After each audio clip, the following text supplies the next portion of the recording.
ایک جج صاحب نے یہ بھی کہا کہ بتایا جائے یہ جو خفیہ ادارے ہیں کس قانون کے تحت چلتے ہیں، اس حوالے سے رپورٹ اٹارنی جنرل ہمیں جمع کروائیں اگلی سماعت کے دوران۔ لیکن لگ رہا ہے کہ ان کی خواہش یہ ہے کہ یہ حکومت کو بھیجا جائے کہ جی یہ جو مداخلت ہے اس کی ہمیں کئی جگہ سے شکایات آئی ہیں اور کئی ججز نے لکھ کے بھیجا ہے، تو اس کے لیے قانون سازی کریں تاکہ آئندہ یہ نہ ہو۔ تو اگر انہیں یہ لگتا ہے کہ یہ کہنے سے یہ کرنے سے سسٹم بہتر ہو جائے گا اور اس معاملے پہ مٹی پڑ جائے گی، تو یہ غلط فہمی ہے، کیونکہ میں نے پہلے عرض کیا کہ نہ صرف جوڈیشری کے ہاں انگڑائی ہم دیکھ رہے ہیں کوئی انگڑائی لے رہے ہیں، چاہے 6 ججز کا خط ہو یا تجاویز ہوں ہائی کورٹس کی اس معاملے کے اوپر، یا پھر اینکرز ایکشن فورم جس کے حوالے سے بھی اسی خاک سار نے 2-3 ہفتے پہلے خبر دی تھی کہ محمد مالک صاحب ہوں، کاشف عباسی صاحب ہوں، یہ حرکت میں آ رہے ہیں، اینکرز ایکشن فورم بنا رہے ہیں کہ اینکرز کو، صحافیوں کو جو مسئلے درپیش ہیں اس سلسلے میں، اس پہ ایک فورم بنے تاکہ جس کو کوئی دباؤ یا پریشر آ رہا ہے وہ اس فورم کے اوپر آ کے رکھے اور پبلکلی ہم اسے اناؤنس کریں۔ اور یہ ساتھ وہ یہ بھی کہہ رہے ہیں کہ اگر کوئی اینکر، کوئی صحافی مرتکب ہے کسی غلط کام کا، اس سلسلے میں بھی آپ کمیشن بنائیں جو صحافیوں پر مشتمل ہو، جو انویسٹیگیٹ کرے کہ ایسا ہوا یا نہیں ہوا، غلط خبر کے حوالے سے یا کسی الزام کے حوالے سے۔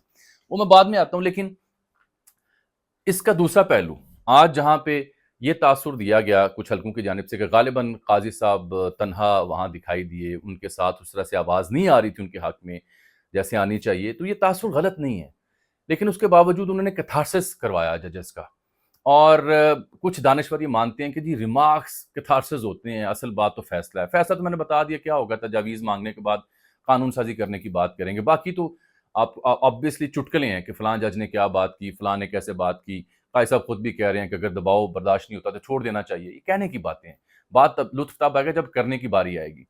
اس میں دوسرا جو پہلو ہے نا وہ بڑا خوفناک ہے، وہ پہلو یہ ہے کہ اگر جن اداروں پہ الزام لگ رہا ہے وہی کل کلاں کو تفصیلات لے کے سامنے آگے کہ جناب ٹھیک ہے ہم پہ تو الزام ہے، لیکن یہ دیکھیے فلاں فلاں جج صاحب نے ہمیں سپریم کورٹ میں ایلیویٹ کرنے کے لیے اپروچ کیا، فلاں جج صاحب نے بچوں کے داخلے کی بات کی، فلاں جج صاحب نے دیگر کوئی کام کاج جو تھے اس سلسلے میں ہم سے رابطہ کیا، تو پھر کیا پلے رہ جائے گا۔ ایک خاص نقطہ اور نوٹ کیجئے کہ بارز جو ہیں ان سے بھی تجاویز لی گئی ہیں، اور ایک اور خاص نقطہ یہ کہ اعتزاز حسن صاحب بڑے خوش تھے، انہوں نے اس بینچ کے اوپر اعتماد کا اظہار کیا، جس کا مطلب یہ ہے کہ پھر فل کورٹ نہیں بنے گا، یہ بھی قابل غور نقطہ ہے۔ تو جب بارز نے تجاویز دی تو بارز میں کسی ایک بار نے، پاکستان بار نے اگر یہ لکھ دیا کہ جناب ٹھیک ہے مداخلت نہیں ہونی چاہیے، لیکن وہ ججز بھی سامنے ہیں جو ایجنسیوں کے کہنے پہ فیصلے کرتے تھے اور ایجنسیوں کے احکامات کے اوپر پروسیڈنگز کرتے تھے، ان کی نشاندہی بھی کریں، تو پھر وہ جو چیٹ اگر پبلک ہوئی یا آئی سامنے اور یہ بھی سامنے ہے تو پھر گڑبڑ ہو جائے گی، کیونکہ جہاں یہ ججز یہ سسٹم کے خلاف، اس مداخلت کے خلاف کھڑے ہو رہے ہیں، وہاں سسٹم بھی حرکت میں آئے گا۔ یہ بات غور سے سنیں، جس باتی ہونے کی ضرورت نہیں ہے، کیونکہ یہ سسٹم کی بقا کا مسئلہ ہے، سسٹم کی جو دھاک ہے، یہ ساکھ ہے، پہلے ہی آلودہ ہوئی ہے، بڑا غرق ہوا ہے۔ How can they let them to prevail? تو آبویسلی سسٹم بھی حرکت میں آئے گا۔ اس کی آڑ میں کہیں کچھ ججز کا صفایا نہ ہو جائے، مجھے یہ خدشہ ہے بس، کیونکہ سسٹم اپنے اوپر اتنا بڑا دھبا نہیں لگنے دے گا۔ اسی لیے قائد صاحب جنرل فیاض حمید کی بات، شوکت عزیز صدیقی کی بات، ادھر ماضی میں جاتے رہے، کس کی حکومت تھی تب کیا ہوتا رہا تھا، میں نے تو یہ لکھا تھا، مثالیں دیتے رہے، لیکن یہ ایک دو دھاری تلوار ہے، جہاں پہ ایک طرف ہمیں خوشی ہوئی کہ ججز نے کھل کے باتیں آج کی، ریمارکس دیے، وہاں پہ یہ اس کا دوسرا پہلو جو ڈارک سائیڈ ہے۔ ٹھیک، دوسری خبر جو میں نے دینی ہے وہ جنرل ریٹائرڈ خالد نعیم لودھی صاحب کے حوالے سے ہے۔ انصار عباسی صاحب نے اس بڑی گفتگو کی، لیکن خلاصہ ہی انہوں نے دیا۔ میں چونکہ کافی حوالوں سے اس ساری پیش رفت سے آگاہ رہا ہوں، ایک صحافی کے طور پر، ایک پاکستانی کے طور پر، ان گڈ فیتھ، تو میری آج کچھ ذمہ دار جو اس بیک ڈور ڈپلومیسی کو انیشیٹ کرنے جا رہے ہیں ذمہ دار، ان سے ہوئی، 2 لوگوں سے، اور اس میں جنرل لودھی صاحب جو ہیں یہ ان کا انیشیٹو ہے کہ وہ چاہ رہے ہیں کہ اس وقت جو حکومت ہے، پی ٹی آئی ہے، اسٹیبلشمنٹ ہے، اس کے بیچ گیپ ہے، ویکیوم ہے، جس کی نشاندہی میں بار بار کر رہا تھا، اس کو برج اپ کیا جائے، کنیکٹیوٹی کی جائے اور راہ نکالی جائے۔ سلوشن بھی وہ دے رہے ہیں، وہ ڈیڈ لاک کا سلوشن کیا دے رہے ہیں وہ بھی بتاتا ہوں، لیکن اس سلسلے میں جو عباسی صاحب نے لکھا بھی ہے کہ 2 سابق وفاقی وزیر ہیں جو آن بورڈ ہیں، تو میں نے آج اپنے ذرائع سے معلوم کیا ہے، خبر دے رہا ہوں آپ کو، بڑی خبر دے رہا ہوں، اس میں محمد علی دورانی صاحب ہیں اور مشاہد حسین سید صاحب ہیں جو آن بورڈ ہیں اس کار خیر میں، اور اس کے علاوہ کچھ ویٹرنز یعنی ریٹائرڈ جرنیل ہیں، 1-2 جو آن بورڈ ہیں لودھی صاحب کے ساتھ کہ معاملہ فہمی کی جائے، دانشور تجزیہ نگار ان کو بھی آن بورڈ یہ کرنا چاہ رہے ہیں، اور لائک مائنڈڈ لوگوں کو آن بورڈ کر کے گروپ بنا کے تو پھر یہ منظر عام پر بھی آئیں گے, بات چیت بھی کریں گے کہ ہم سلوشن دے رہے ہیں اس وقت جو سیاست گدلی ہو چکی ہے, ڈیڈ اینڈ آ چکا ہے, اس سے نکلنے کا. جب میری آج دو لوگوں سے بات ہوئی تو انہوں نے کہا جی المیہ یہی ہے, کسی زمانے میں نوابزہ نصر اللہ خان صاحب ہوا کرتے تھے ایسے کام کرنے کے لیے, پھر حضرت مولانا فضل الرحمان یا زرداری صاحب ہوا کرتے تھے, لیکن دونوں نے پوزیشن لے لیا تو اس لیے پھر ہمیں آنا پڑا ہے. ایک بات انہوں نے مجھے یہ بتائی کہ پاکستان کی ساری تاریخ میں جو ریٹائرڈ جرنیل ہوتے تھے وہ ہمیشہ ایک خاموش سفارتکاری کیا کرتے تھے ڈیڈ اینڈ کے اوپر. اس دفعہ وہ ان بیچاروں کو بھی سائیڈ لائن یا کھڈے لائن کیا ہوا, اس لیے ان کے ہاں بھی وہ جگہ یا اسپیس نہیں ہے.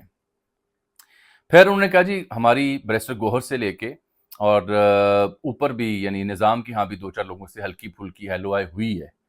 اسی لیے ہم نے یہ پروگرام پھر شروع کیا, یہ پروجیکٹ شروع کیا. اور پھر وہ انہوں نے کہا جی ہم تلاش کریں ان لوگوں کو جو اس کاز کو لے کے جیل میں عمران خان صاحب سے مل بھی سکیں اور اوپر بھی بات کر سکیں.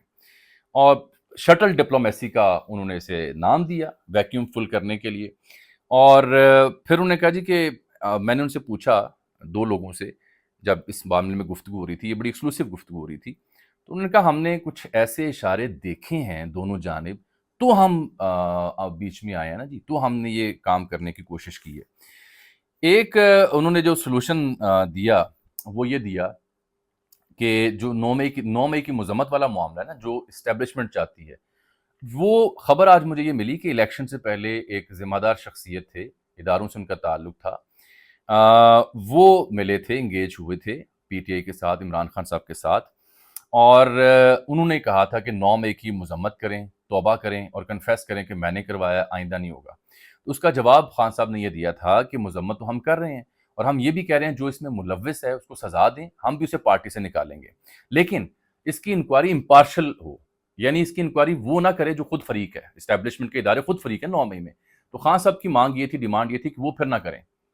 امپارشل انکوائری کروائیں. اس کے ساتھ ہم یہ کہتے ہیں کہ ہم 9 مئی کی مذمت کرتے ہیں, جو لوگ اس میں ملوث انہیں سزا دیں, ہم پارٹی سے بھی نکال دیتے ہیں, لیکن جو آپ کہہ رہے ہیں توبہ کریں اور میں ذمہ داری لوں, یہ نہیں ہو سکتا. تو یہاں وہ پہلا سلسلہ الیکشن سے پہلے ٹوٹ گیا تھا ڈیل اور انگیجمنٹ کا. اس حوالے سے میں نے اس وقت کچھ خبریں آپ کو دی تھیں, تو اس کی آج تصدیق ہو رہی ہے. لیکن اب پھر اس کے بعد اب لودھی صاحب اینڈ کمپنی جو ہیں وہ کیا مشن اسٹیٹمنٹ اور کیسے اس ڈیڈ لاک کو توڑنے کا حل کیا تجویز کریں. حل وہ یہ دے رہے ہیں کہ ٹھیک ہے یہ 9 مئی کی امپارشل انکوائری آپ کروائیں, مذمت وہ کر رہے ہیں, لیکن جو سسٹم ہے, اسٹیبلشمنٹ ہے, فوج ہے, نظام ہے, اسے بھی تو بدلے میں کچھ چاہیے نا فیس سیونگ کے لیے. اس کے لیے وہ تجویز یہ کر رہے ہیں کہ آپ ایک ڈیل یہ کریں کہ 2 سال کے لیے یعنی نومبر تک 2025 تک ہم اس حکومت کو چلنے دیتے ہیں مشروط. اس بیچ میں ہم ایس آئی ایف سی کی حمایت کریں گے, جو اقتصادی بہتری ہوتی ہے اس کی حمایت کریں گے, اور عوام کو دیکھنے دیں گے کہ یہ حکومت کیا کی چنچڑ آندھی ہے. اس بیچ ہم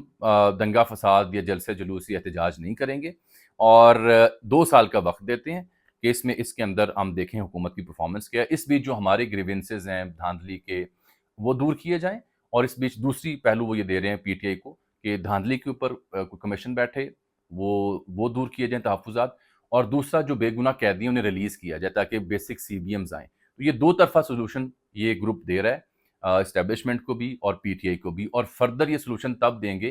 آج یا کل ان کا ایک تفصیلی مضمون بھی چھپے گا لودھی صاحب کا, وہ بھی پڑھ لیجیے گا. کچھ ایسی ہی باتیں وہ کر رہے ہوں گے کہ یہ 2 چیزیں ہم کریں تو پھر بیسک راہ کھلتی ہے, وہ ڈیڈ لاک ختم ہوتا ہے. آگے ہم آ جاتے ہیں جناب, جو آخری مدعا میں نے آج ڈسکس کرنا ہے وہ ارشد شریف شہید صاحب کا, میرے بھی استاد رہے, بڑا احترام, بڑا انہونا واقعہ ہوا. حامد میر صاحب اسلام آباد ہائی کورٹ پہنچے ہوئے پٹیشن لے کے کہ جوڈیشل کمیشن بنایا جائے. اس میں آج جو تازہ خبر دے رہا ہوں میں, کاشف عباسی صاحب ہوں, سمیع ابراہیم صاحب ہوں, عمران ریاض خان صاحب ہوں, صدیق جان صاحب ہوں, اور محمد مالک صاحب, انہوں نے بائیو میٹرک کروایا, یعنی یہ پارٹی بننا چاہ رہے ہیں, اس پٹیشن میں فریق بننا چاہ رہے ہیں. اور حامد میر صاحب نے آج پوچھا تھا کہ ہاں جی کوئی آپ اب جتنے بھی دوست کھڑے ہیں کوئی اس میں فریق بننا چاہتا ہے تو آ جائیں. تو سب نے پھر اپنے بائیو میٹرک کروایا کہ ہاں بننا چاہ رہے ہیں. اور انہوں نے سپریم کورٹ کے فیصلے جمع کروانے کی ہدایت کی ہے. اسلام آباد ہائی کورٹ نے چیف جسٹس کے سامنے درخواست لگی ہے, اعتراضات اس پہ لگائے گئے ہیں, لیکن کوئی ڈیٹ نہیں دی گئی. یہ خبر یہاں نہیں ہے. خبر یہ جو میں بار بار کہتا ہوں جوڈیشری جان گڑائی لے رہی ہے, یہ اینکرز ایکشن فورم کا ذکر میں نے آپ سے بہت مہینے پہلے کیا تھا, اور آپ سے عرض کی تھی کہ حامد میر صاحب اور محمد مالک صاحب, کاشف عباسی صاحب یہ حرکت میں آئے ہیں. عمران ریاض صاحب ان کے ساتھ ملے ہیں, گڈ ول جیسچر میں, اچھی بات ہے, فاصلے رنجشیں پرانی دور کی گئی ہیں فار گریٹر کاز.